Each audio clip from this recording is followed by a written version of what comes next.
Iran की संसद अमेरिकी राष्ट्रपति डोनाल्ड ट्रंप और इजरायली प्रधानमंत्री बेंजामिन नेतन्याहू की हत्या करने वालों को 500 करोड़ से ज्यादा इनाम देने वाला बिल ला सकती है। ईरान अमेरिका के बीच नाजुक युद्ध विराम चल रहा है। एक तरफ ट्रंप ने ईरान पर हमले को फिलहाल के लिए टाल दिया है, तो दूसरी तरफ ईरान में ट्रंप और नेतन्याहू की हत्या पर इनाम घोषित करने की प्लानिंग चल रही है। ये सीज फायर की कोशिशों को बड़ा झटका दे सकती है। नमस्कार, मैं हूं आकांक्षा और आप देख रहे हैं न्यूज 18 का डिजिटल प्लेटफॉर्म। ईरानी संसद का राष्ट्रीय सुरक्षा आयोग इस बिल की तैयारी कर रहा है।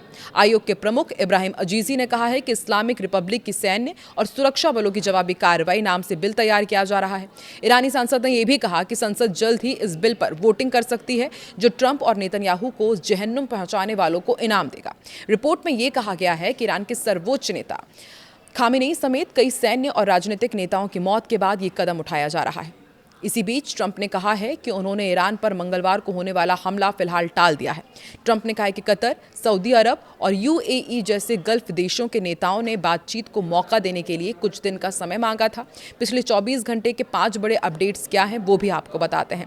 ट्रंप ने ईरान को धमकी दी कि जल्दी समझौता करो वरना कुछ नहीं बचेगा। ट्रंप ने ईरान को चेतावनी देते हुए कहा कि घड़ी तेजी से चल रही है और अगर जल्द समझौता नहीं हुआ तो गंभीर नतीजे भुगतने पड़ सकते हैं। दूसरा अपडेट यह है कि अमेरिका इजरायल के ईरान पर नए हमले की तैयारी है। रिपोर्ट्स के मुताबिक जर्मनी स्थित अमेरिकी ठिकानों से हथियार लेकर दर्जनों कार्गो विमान इजरायल पहुंचे हैं। वहीं नेतन्याहू और ट्रंप ने संभावित सैन्य कार्रवाई को लेकर बातचीत की है। तीसरा बड़ा अपडेट यह है कि हॉर्मुज में संकट बढ़ता जा रहा है। अभी इस वक्त वहां पर 1500 कारोबारी जहाज फंसे हुए हैं। ईरान तनाव और समुद्री नाकेबंदी के बीच स्ट्रेट ऑफ हॉर्मुज में करीब 1500 कारोबारी जहाज फंसे हुए हैं। इन पर 20,000 से ज्यादा नाविक मौजूद हैं और एक्सपर्ट्स ने मिसाइल और ड्रोन हमलों का खतरा भी बताया है। चौथा बड़ा अपडेट यह है कि सऊदी अरब पर ड्रोन हमला हुआ है।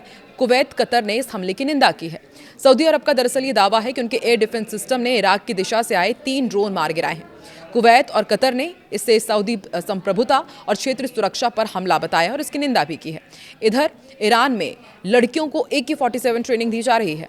अमेरिका के साथ एक तरफ तनाव बढ़ रहा है और अब ईरान में युवा लड़कियों को AK-47 असॉल्ट राइफल असेंबल और डिसअसेंबल करने की ट्रेनिंग दी जा रही है। इससे जुड़े वीडियो सोशल मीडिया पर तेजी से वायरल हो रहे हैं। इसी बीच ईरान ने कहा है कि अमेरिका के साथ शांति वार्ता आगे बढ़ रही है। दोनों देशों के बीच पाकिस्तान मध्यस्थता कर रहा है। ईरान का कहना है कि उसने अमेरिका के नए प्रस्ताव का जवाब दे दिया है। अमेरिका की शर्तें काफी सख्त बताई जा रही हैं, जिनमें शामिल है ईरान को कोई युद्ध मुआवजा नहीं मिलेगा। दूसरा, इनरिच्ड यूरेनियम जिसको लेकर के लगातार जो पेच फंसा हुआ है वो अमेरिका को सौंपना होगा और देश की जमी हुई संपत्ति का सिर्फ 25% से कम वापस मिलेगा। ईरान के अधिकारी चेतावनी भी दे रहे हैं कि अगर अमेरिका या इजरायल ने फिर से हमला किया तो इसका जवाब दिया जाएगा। वर्तमान में दोनों पक्षों के बीच नाजुक सीज फायर चल रहा है, लेकिन तनाव अभी भी बहुत ज्यादा है।